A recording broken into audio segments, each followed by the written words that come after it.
Menyebabkan sahabat-sahabat bertanya, qalu faman ya'ba ya Rasulullah? Siapakah yang tak nak masuk syurga itu ya Rasulullah? Ada ke orang tak nak masuk syurga ya Rasulullah? Nabi jawab, man ata'ani dakhalal jannah. Siapa yang taatkan aku, orang ini akan masuk syurga. Wa man asani faqad aba. Siapa yang berbuat maksiat, mana engkar, apa yang aku suruh dia tak buat, yang aku larang yang dibuat, faqad aba. Inilah dia orang yang tak hendak. Bismillahirrahmanirrahim. Assalamualaikum warahmatullahi wabarakatuh. Alhamdulillah, nahmaduhu wa nasta'inuhu wa nastaghfiruh wa na'udzu billahi min shururi anfusina wa min sayyiati a'malina. Man yahdihillahu fala mudilla lahu wa man yudlil fala hadiya lahu.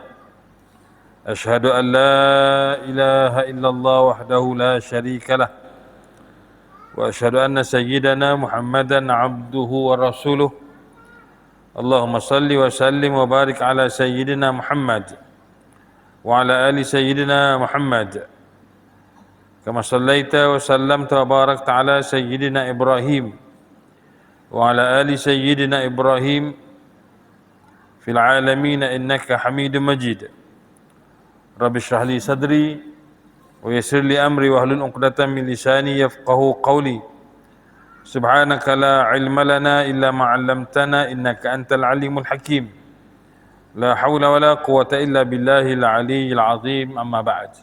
Al-Fadil tuan-tuan imam, yang bahagia pengurusi dan ahli-ahli jawatankuasa masjid, barisan para pegawai masjid, para ustaz, ustazah, pimpinan masyarakat, yang berdatuk-datuk, datin-datin, tuan-tuan haji, puan-puan hajah, para jamaah, muslimin muslimat yang dirahmati Allah sekalian, alhamdulillah.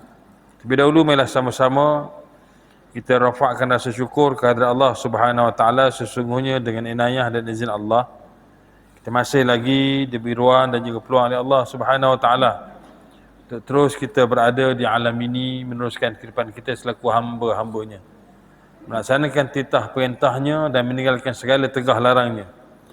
Alhamdulillah, dengan inayah dan izin Allah juga kita masih lagi diberikan oleh Allah Subhanahu wa taala akan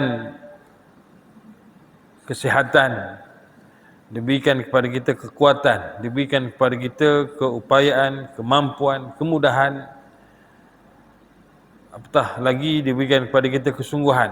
Terkadang itu segala nikmat yang lain tu ada tuan-tuan, tapi tak ada kesungguhan daripada kita, maka tidak lagi kita ataupun tidak jugalah kita sampai ke rumah Allah bagi melaksanakan tuntutan solat fardu dan ianya kita lakukan berjamaah. Kemudian dengan kelapangan masa dapat kita duduk seketika dalam halaqah ilmu, kuliah tafsir kita, dalam rangka kita membincangkan tafsiran berdasarkan apa yang diutarakan oleh almarhum Fadilatul Syekh Dr. Wahbah Az-Zuhaili dalam kitabnya Tafsirul Munir fil Aqidah wa Syariah wal Manhaj. Dan kita memfokuskan kepada tafsir dalam juzuk yang ke-30.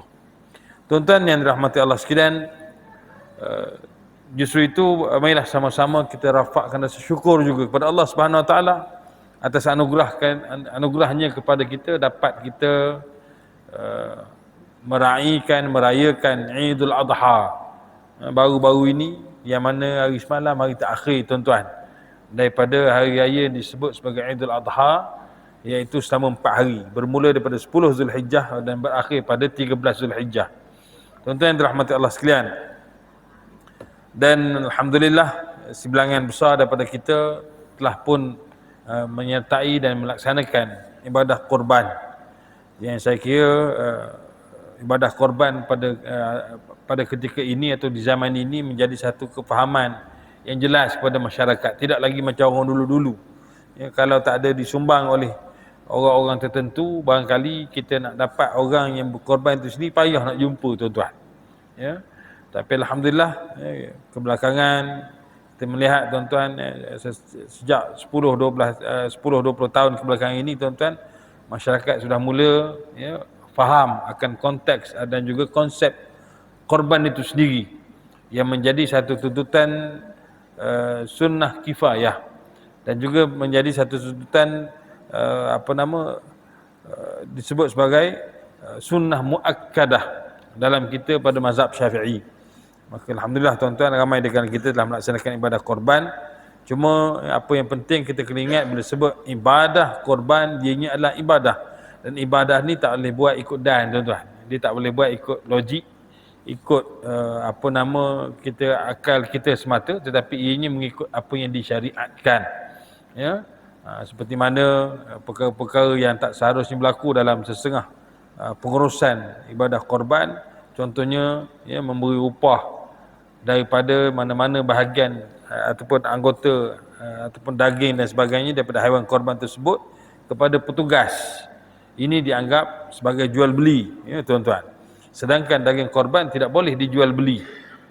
Itu pun kata fuqaha, melainkan orang fakir miskin, tuan-tuan, yang mana kalau dia jual daging yang disedekahkan kepada dia itu, dia boleh manfaat lebih lagi daripada itu. Kalau daging itu mungkin barangkali sehari dua dia boleh makan, tapi dengan dia jual itu untuk mendapatkan wang untuk membeli beras contohnya, tuan-tuan, maknanya diharuskan dengan sebab.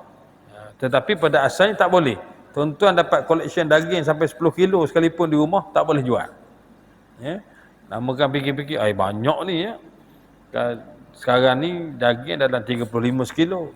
Dia track in je dengan harga borong je 25 sekilo. Contoh, tuan-tuan, tolak dalam 4 kilo, dapat RM100 dia kata, tuan-tuan.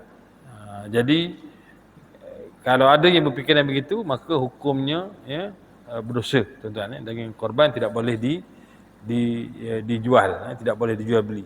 Hatta kita membeli kedekat orang dengan memberi daging itu juga dianggap sebagai jual beli, tuan-tuan. Contoh petugas kita bagi tulang, bagi ialah mana-mana yang daripada haiwan korban tersebut. Jadi ini alhamdulillah lah, tuan-tuan, kebanyakan pengurusan korban dia alert tentang perkara ini, ya.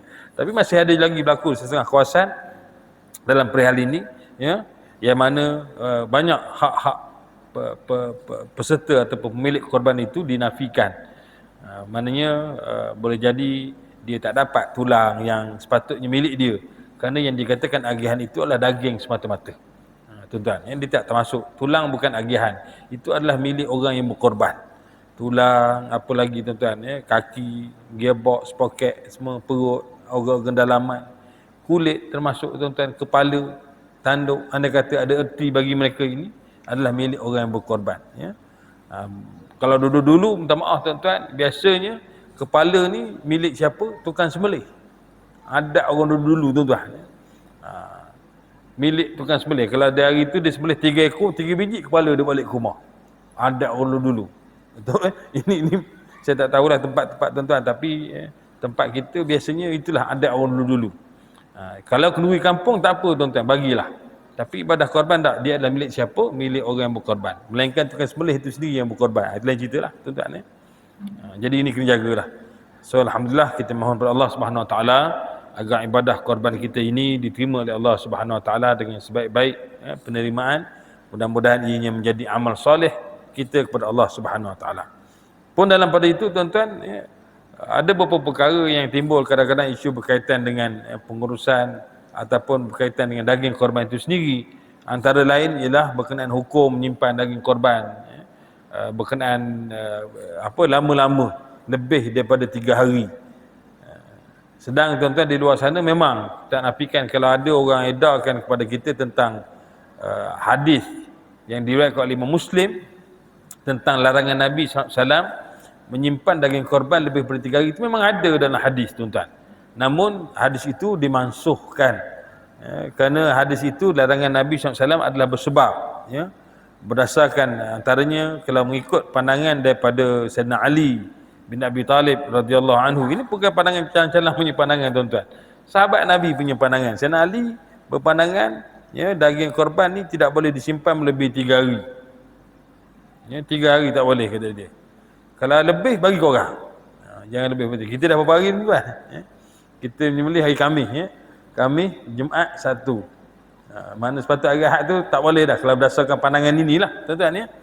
Iaitu pertama, pandangan yang mengatakan haram menyimpan daging korban lebih pada 3 hari. Ini berdasarkan pandangan Sayyidina Ali dan juga Ibn Umar radhiyallahu anhuma, ya. Berdasarkan hadis daripada Abu Ubaid bahawa beliau berkata, syahidtul 'ida ma'a Ali bin Abi Talib, aku telah menyaksikan, aku telah sama-sama meraihkan hari raya Idul Adha bersama dengan Sayyidina Ali bin Abi Talib. Farbada abis salah, maka dimulai dengan solat qabla al-khutbah, sembahyang terlebih dahulu sebelum khutbah. Sebab itu tuan-tuan, jangan terkeliru, sebab sembahyang raya ni dia hanya 2 kali saja dalam setahun. Dia tidak macam sembahyang Jumaat. Sembahyang Jumaat dia khutbah dulu baru solat. Raya dia solat dulu baru khutbah. Ni kadang-kadang setengah orang sampai-sampai, oh tak apa, orang baru khutbah kata dia. Orang baru khutbah.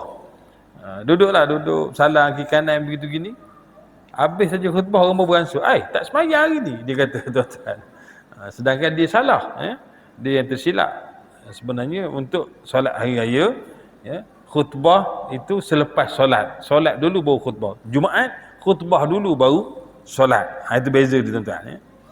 Jadi kata Abu Ubaid, dia kata aku Sayyidina Ali ketika itu pada habis solat dimulai dengan solat qabla al-khutbah, sebelum membaca khutbah.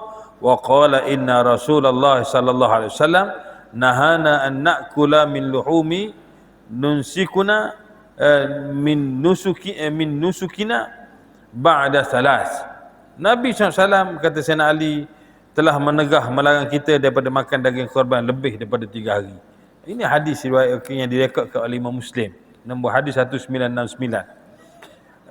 Begitu juga hadis daripada Ibn Umar menyebutkan bahawa Rasulullah SAW sabda, la ya'kulu ahadun min lahmi udhiyatih fawqa 3 ayyam. Janganlah salah seorang daripada kamu memakan daging korban melebihi 3 hari. Hadis riwayat Muslim 1970 nombor hadis. Jadi kalau berdasarkan hadis ini memang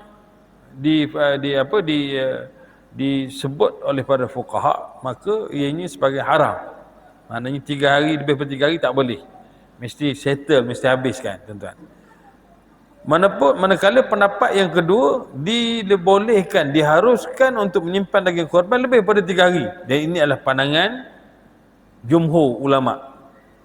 Iaitu larangan ini adalah larangan yang telah dimansuhkan. Walaupun Nabi pernah larang, tapi telah pun dimansuhkan larangan tersebut, ya. Banyak hadis yang menunjukkan kepada keharusan menyimpan daging korban lebih daripada 3 hari. Antaranya hadis daripada Abdurrahman bin Abis daripada bapanya telah bertanya kepada Aisyah radhiyallahu anha, ya, adakah Rasulullah SAW melarang dari memakan daging korban lebih daripada 3 hari? Apa jawab Aisyah radhiyallahu anha? Aisyah kata apa? Fama fa'alahu illa fi amin ja'an nas fihi. Nabi tak menegah yang demikian itu melainkan pada tahun yang mana orang ramai lapar. Mana tahun itu adalah tahun yang ramai berlaku, maknanya kemarau atau lapar, tak cukup makan. Maka Nabi larang kalau ada orang menyimpan daging lebih daripada 3 hari. Tujuannya, kata Aisyah, fa arada an yut'imal ghaniyul faqir. Nabi nak orang kaya, orang senang ini beri makan kepada orang fakir. Wa in kunna lanarfa'ul qura'a fa na'kulhu ba'da 15. Adapun kami selepas itu, kata Aisyah, kami pernah makan makan kaki kambing lebih daripada 15 hari. 15 hari kemudiannya, ya. Hadis riwayat Imam Bukhari, hadis 5423. Ini nombor hadisnya, tuan-tuan. Jadi maknanya larangan itu yang dibaca di awal tadi adalah larangan bersebab. Ada sebab kenapa Nabi larang. Jadi bila sebab illah itu dah tak ada, maka diharuskan kembali. Kata Aisyah, tak ada masalah. Nabi larang tu ialah tahun di mana ramai orang lapar masa tu. Jadi jangan ada orang yang cuba simpan lama-lama, beri orang lain makan, ya. Begitu juga hadis daripada Salamah bin Al-Aqwa, katanya Nabi SAW bersabda, man dhaha minkum fala yusbihanna ba'da thalithah wa fi baiti minhu syai'. Bahawa siapa yang berkorban di kalangan kamu, maka janganlah sampai ada di rumahnya daging lebih daripada 3 hari. Jangan ada, kata Nabi SAW. Falamma kana al-'amul muqbil, adapun pada tahun depannya, qalu ya Rasulullah, mereka tanya kepada Nabi SAW, naf'alu kama fa'alna 'amal madi, kita nak buat macam yang kita buat tahun lepas ke ya Rasulullah? Maknanya tak boleh makan daging kambing, tak boleh makan daging korban lebih daripada 3 hari. Itu maksudnya. Qala kulu wa at'imu waddakhiru. Nabi pun menjawab, makanlah dan berilah orang makan dan simpanlah. Idkhar ni ialah kita buat stok simpanan, dan simpanlah. Fa inna dzalikal 'am, maka sesungguhnya tahun yang demikian itu, tahun lepas itu, kana bin nasi jahdun, Nabi beritahu orang dalam keadaan lapar. Fa aradtu an tu'inu fiha, dan aku nak kalian menolong orang-orang lain yang lapar tadi. Itu tujuannya. Maka hadis ini juga adalah hadis yang diriwayatkan oleh Imam Bukhari, hadis nombor 5569, dan juga oleh Imam Muslim itu sendiri dalam hadis 1974. Maknanya kita dapat katakan bahawa larangan Nabi SAW itu adalah larangan bersebab. Jadi kalau ada orang kata jangan korban, jangan simpan lebih dari 3 hari, haram hukumnya, itu hukum yang telah dimansuhkan. Kok adalah tuan-tuan ni, kadang-kadang zaman viral ni cepat sangat, orang mengadah sana mengadah sini, tapi dia rupanya dia tak ngaji habis dalam bab hukum daging korban ini. Jadi dia biar keseluruhannya yang diperbincangkan oleh para ulama, kita baca belaka tuan-tuan, ataupun kita ambil maklum belaka. Jadi tuan-tuan muslimin, muslimat yang dirahmati Allah sekalian, begitulah tentang bagaimanakah menguruskan daging korban. Maka sekarang dah tak ada masalah. Saya kira zaman kita ni tak adalah orang lapar dan sebagainya, kita pun makan cukup. Kadang-kadang seorang tu beri daging pun menolak lah, kau tak daya dah makan daging, kata dia. Doktor nasihat janganlah, kau ada kau tuan, bila dah begitu keadaan itu salah. Mana bagilah ke orang lain. Kalau orang tu rumah tak apa, bagi ke orang. Menunjukkan bahawa sebenarnya sampai tak kalau dah menolak tu maknanya banyaklah agihan daging korban itu. Itu yang dirahmati Allah. Juga kita tak nafikan sehari dua ni, semalam terutama tuan-tuan, viral kisah lembu yang disembelih itu tak keluar darah tuan-tuan. Jadi bab sembelihan ni pun juga tuan-tuan, dia ada fiqh dia. Bukan boleh paut ikut dannya lahir lembu tu tuan-tuan sampai tak menapah. Boleh menyebabkan saya tengok video tuan-tuan, tapi saya juga tengok video sebelumnya. Lembu tu sangat gagah dan agak liar peringkat awal ni, sehinggalah lembu tu lemah, makin tak bermaya, daripada yang disebut sebagai hayat mustaqirrah bertukar menjadi harakat madhbuhah. Tuan-tuan, hayat mustaqirah, kita nak menyembelih tuan-tuan, haiwan tu mesti ada disebut sebagai haiwan yang hidup dengan mustaqirah, maknanya hidup tu kuat. Tanda-tanda haiwan hayat mustaqirah ni macam mana tuan-tuan? Kita sembelih tu dia pun ada meronta, mana dia hidup. Kemudian ada percikan darah bersembur keluar. Kemudian apa lagi? Ada bunyi ialah kena sembelih ni tuan-tuan ni, di lehernya tu ada bunyi mendengus, menunjukkan bahawa memang haiwan itu hidup. Kemudian apa lagi tuan-tuan, ekornya menunjukkan bahawa berpisah nyawa ketika itu, mana ini disebut sebagai hayat mustaqirrah. Tapi kalau haiwan itu tak ada respon apa-apa tuan-tuan, contoh macam haiwan yang cedera ataupun kena langgar, dah tak bergerak benda dah tuan-tuan, tapi nyawanya ada lagi, mana kalau tak sembelih pun memang dia akan mati. Ini dipanggil harakah madhbuhah, memang dia akan mati. Maknanya kalau kita sembelih juga tuan-tuan, haiwan itu dianggap sebagai bangkai tuan-tuan. Melainkan kalau kita sembelih itu dia ada lagi, darah masih mancut, ini tak ada dah, tak ada apa-apa. Mana jantung tu mungkin dah boleh jadi dah mula berhenti, maka itu adalah bangkai tuan-tuan. Dan saya dipahamkan video itu pihak pengurusan telah pun menanam, dia tak agih daging tuan-tuan, lembu tu mati. Dan memang ditanam lembu tu. Tak dilapah lah tuan-tuan ni.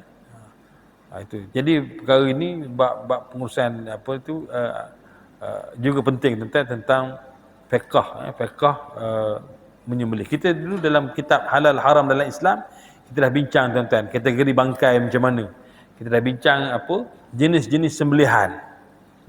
Yang biasa kita sembelih tu ialah az-zabhu, iaitu sembelih di kawasan leher, yang dengan mensyaratkan mesti putus orang merih dan juga dia punya kerongkong ni tuan-tuan saluran pernafasan dan juga darah. Putus itu biasanya pada dasarnya antara 3 hingga 10 minit haiwan itu akan mati tuan-tuan biasanya. Yang kalau bangun lagi berlari itu maknanya ada something lah tuan-tuan, tak putus hanya. Itu cerita dia. Kita dah bincang. Itu az-zabhu. Zabhu ni tak ada masalah. Biasanya berlaku pada sembelihan bagi al-an'am, binatang ternak. Yang senang kita nak tundukkan dia tuan-tuan. Adapun yang kedua ialah al-aqru. Kalau tuan-tuan masih ingatlah. Al-aqru inilah sembelih bagi haiwan liar. Yang mana dia gunakan apa-apa yang tajam bagi mematikan dia. Seperti panah, lembing, senjata. Tujuannya, dan ini tak syarat mesti di leher. Tuan-tuan, tak syarat mesti di leher. Hadis menceritakan Nabi SAW pernah memerintahkan sahabat ketika ada seekor unta tu lari, menunjukkan sifat liar, maka Nabi suruh baling dengan tombak tuan-tuan. Maka kerana kata Nabi kata pada unta ni terdapat sifat-sifat haiwan liar, maka tidak disembelih di leher. Tapi unta tuan-tuan dia yang ketiga nahar, iaitu disembelih secara tikam. Unta dia tak sembelih tuan-tuan, baring elok-elok. Orang kita dapat unta Datuk, dia baring macam lembu. Unta ni tuan-tuan dia disembelih secara berdiri, namanya nahar. Dia tak panggil zabih, dia panggil nahar, an-nahru. Ya fasalli li rabbika wanhar. Nahar inilah sembelih secara berdiri, ditikam dan dirobekkan dia. Tikam, tarik gitu tuan. Kerana unta ni di sini dekat dengan jantung dia. Dia cepat. Kalau sembelih atas tuan mungkin lambat mati dah gamuk ni. Saya tak pernah lagi sembelih unta tuan. Tapi sunnahnya begitu, dan disembelih secara berdiri dengan diikat kaki kiri ni. Terbaiknya tuan. Tapi kadang-kadang tak sempat ikat, dia berdiri itulah. Tarik. Tikam sampai berdiri tuan. Tikam, tarik. Putuskan kuasa sini. Unta tuan. Tapi itu penting, senjata tajam tu, pisau tajam, itu unta nahar. Tak boleh buat lembu macam tu tuan-tuan. Hanya unta saja. Baru ni juga viral. Ada orang sembelih kerbau gantung.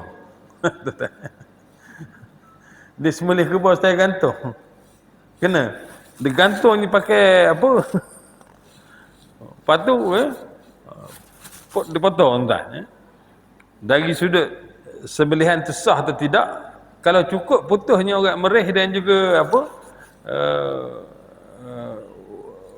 wajadain itu tuan, wadajain itu orang itu, maka sah lah. Tapi dia terlepas sunnah, iaitu membaringkan haiwan itu atas lambung kirinya tuan-tuan. Baring sebelah kiri, menghadap ke arah kiblat. Terlepaslah sunnah sembelihan macam tu. Memang nampak macam laju gaya mati, semua darah terus tuan-tuan. Jadi sembelihan ni pun ada sunnahnya tuan-tuan.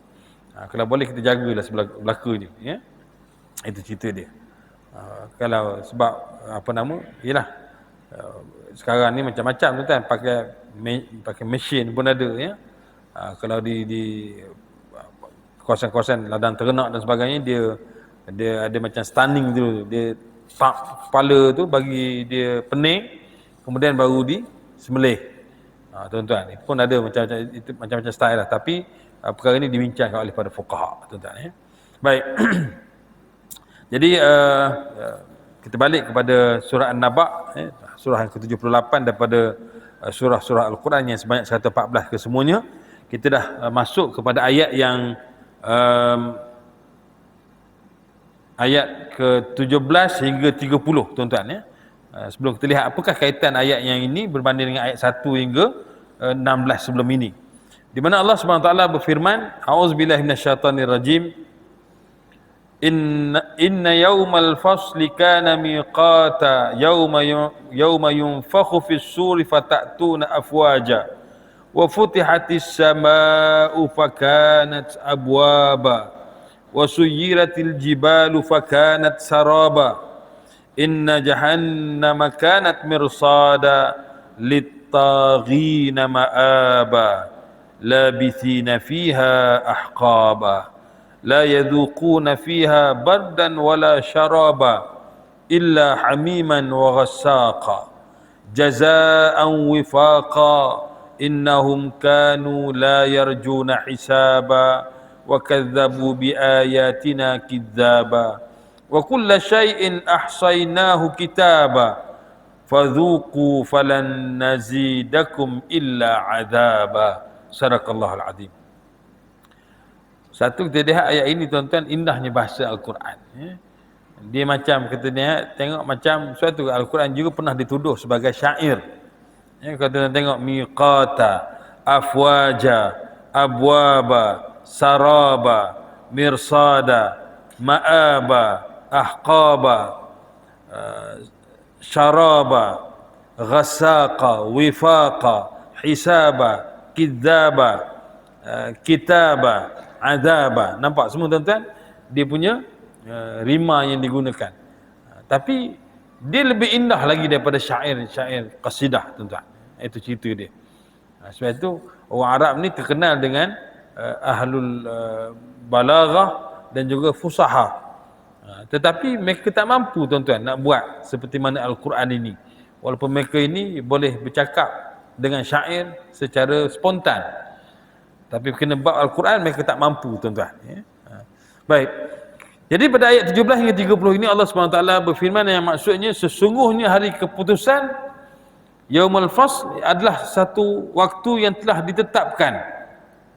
Iaitu hari sangkakala ditiup lalu kamu datang berbondong-bondong, beramai-ramai. Langit dibuka luas, maka terselahlah pintu-pintunya. Gunung ganang berterbangan dan berubah menjadi seumpama fata morgana. Sesungguhnya neraka jahanam itu sentiasa mengintai dan menunggu tempat kembali kurungan golongan tirani, yakni pelampau batas. Mereka tinggal di situ berabad-abad lamanya. Mereka tidak merasakan kesejukan dalam neraka itu dan tidak pula mendapat sebarang minuman kecuali air yang mendidih dan nanah yang busuk sebagai pembalasan yang setimpal dengan amalan mereka. Sesungguhnya mereka sebelum ini tidak takut kepada hari pembalasan, hari hisab. Dan mereka sungguh-sungguh mendustakan ayat-ayat kami. Dan sebenarnya segala sesuatu telah kami senaraikan dalam buku catatan amal. Karena itu rasakanlah, dan kami sekali-kali tidak akan menambah kepada kamu selain daripada azab neraka. Dan neraka ni tuan-tuan, dia tidak akan ditambah kelegaan melainkan ditambah azab. Kita tuan-tuan biasanya kalau seseorang itu menjalani hukuman, barangkali makin lama makin kurang, makin berkurangan. Kalau dulu berat, makin ringan. Neraka terbalik tuan-tuan. Dalam neraka itu azab, dan Allah beritahu fadhuqu falan nazidakum illa adzaba. Rasakanlah akan azabnya neraka ini, dan kami tidak akan tambah dalam neraka itu melainkan azab itu makin ditambah, makin berat tuan-tuan. Wala'iyazubillah. Sebab itu persoalan neraka ni bukan boleh dibuat main, boleh dipandang mudah, tuan-tuan. Jadi kita lihat kaitan ayat ini dengan ayat yang sebelumnya. Setelah Allah SWT menegaskan keupayaannya memusnahkan dunia dan menggantikannya dengan alam lain melalui ketentuan berlakunya kebangkitan yang menandakan kekuasaan dan betapa ilmunya Allah SWT itu yang bersifat menyeluruh, maka diceritakan pula di sini tentang hari Al-Fasl. Hari Yaumul Fasl ni ialah hari pemisah. Pemisah. Dia banyak tuan. Pemisah antara dunia dan juga alam dunia dan juga alam akhirat. Pemisah di antara syurga, ahli syurga dan juga ahli neraka. Pemisah di antara orang baik dan juga orang jahat, ahli maksiat. Sebab itu juga nama hari akhirat ini digelar sebagai Yaumul Fasl, hari pemisah. Ia terjadi mengikut ketentuan yang tidak diawalkan maupun dilewatkan. Tidak ada sesiapa pun yang mengetahui tarikhnya melainkan Allah. Sekalipun tarikhnya tidak diketahui, namun Allah menyebut beberapa petanda seperti tiupan sangkakala, langit runtuh, pergerakan bukit dan kehancurannya menjadi bagai umpama debu. Gunung Ganang ni berterbangan umpama seperti debu. Allahu Akbar, tuan-tuan, dahsyatnya. Gunung berterbangan macam debu. Macam mana nak gambar, tuan-tuan? Ya. Ini dijelaskan lagi dengan menyatakan bahawa neraka Jahannam akan menjadi tempat tinggal golongan taghut, iaitu golongan terani yang kufur lagi mendustakan ayat-ayat Allah.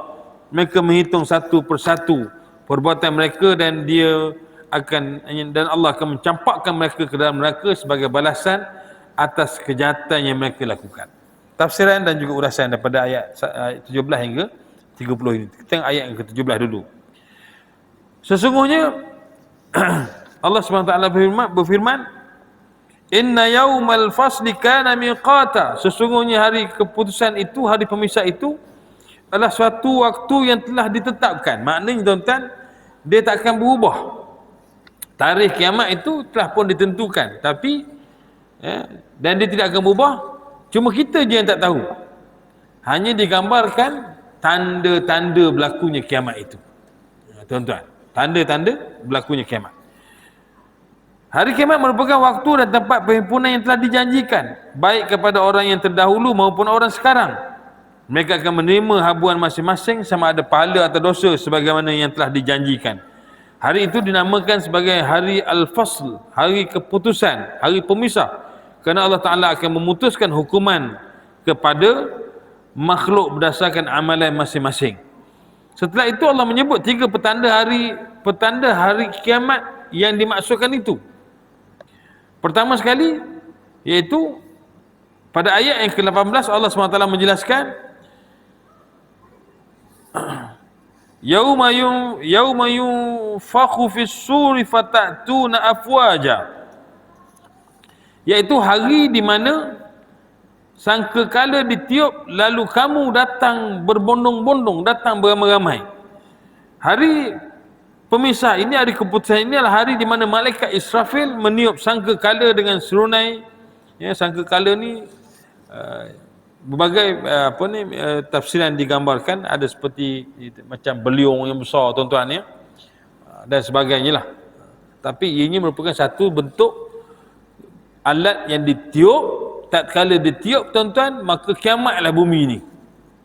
Ya, bintang-bintang berguguran, gunung Ganang berterbangan. Maka berpisahlah alam dunia ini kepada alam akhirat, tuan-tuan. Itu cerita dia. Guna rupa benda ni sangkakala nafkah ini Allah wa Rasuluhu a'lam. Allah a'lam, kita tak tahu macam mana rupa, tapi digambarkan dia seperti alat, sejenis alat tiupan yang ditiup, ya.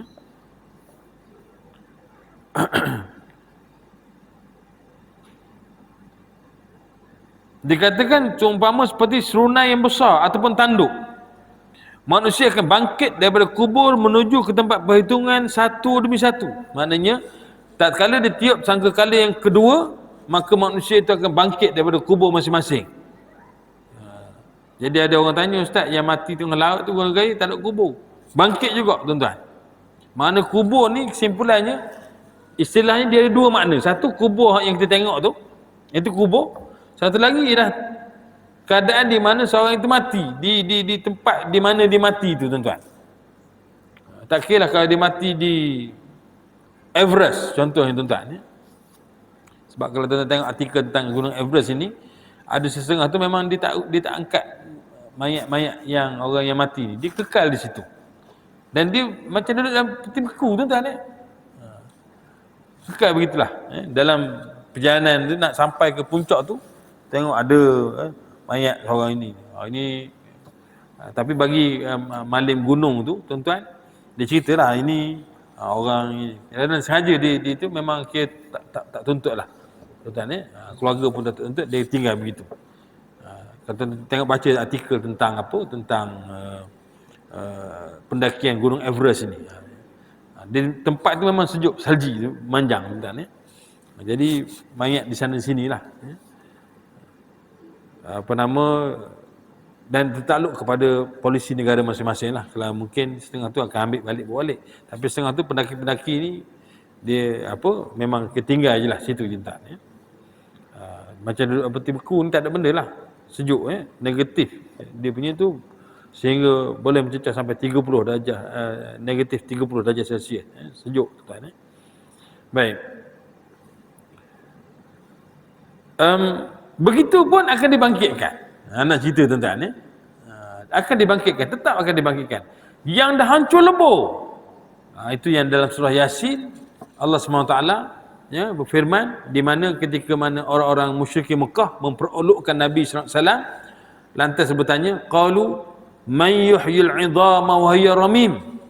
Wahai Muhammad, siapakah yang nak hidupkan tulang-tulang ni nanti sedang dalam keadaan dia pun dah hancur berkecai. Mereka ni tuan-tuan diriwayatkan ketika itu orang musyrikin Mekah dia ambil tulang unta yang dah hancur ni, yang dah terpisah, macam tuan-tuan tengok tulang korban ni lah tuan-tuan ni. Ni dah jadi gearbox, ni jadi apa semua tuan-tuan dah. Istilah hancur lah tuan-tuan ni. Yang apa tulang rusuk pun dah dipotong semua. Jadi mereka memperolokkan Nabi SAW. Wahai Muhammad, ni siapa nak hidupkan tulang-tulang ni yang dah hancur berkecai ni? Kepala tak ke mana, kaki tak ke mana, rusuk tak ke mana, apa semua tak ke mana ni? Maka Allah beritahu kepada Nabi SAW.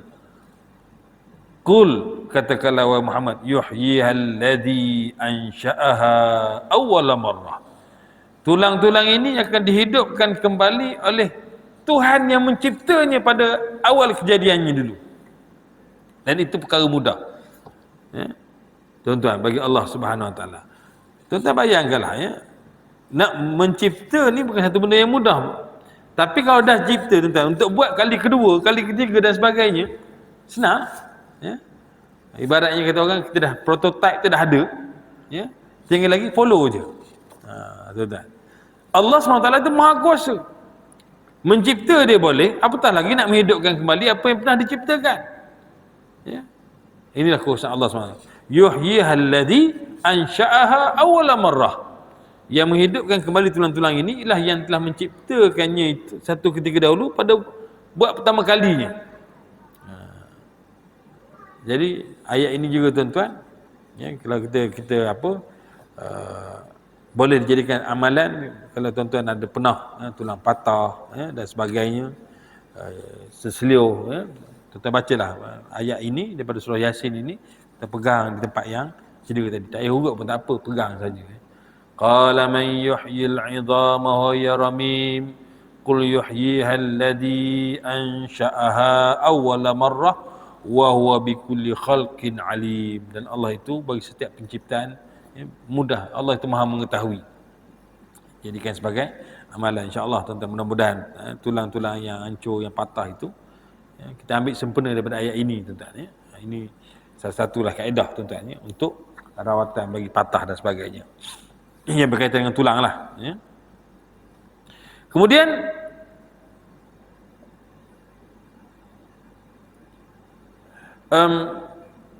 manusia akan bangkit dari kubur menuju ke tempat perhitungan satu demi satu, kumpulan demi kumpulan. Setiap umat akan datang bersama Rasul mereka sebagaimana ditegaskan oleh Allah SWT dalam firman-Nya antara surah Al-Isra ayat 71 yang bermaksud, ingatlah satu hari yang di hari itu kami panggil tiap umat dengan pemimpinnya. Mana dikatakan tuan-tuan, kita akan bangkit dan datang bersama dengan Nabi SAW. Cuma persoalan tuan-tuan, di akhirat kelak ketika Nabi SAW memberi jaminan, kullu ummati yadkhulunal jannah, semua umat aku ni mereka semua akan masuk syurga. Ini jaminan Nabi SAW.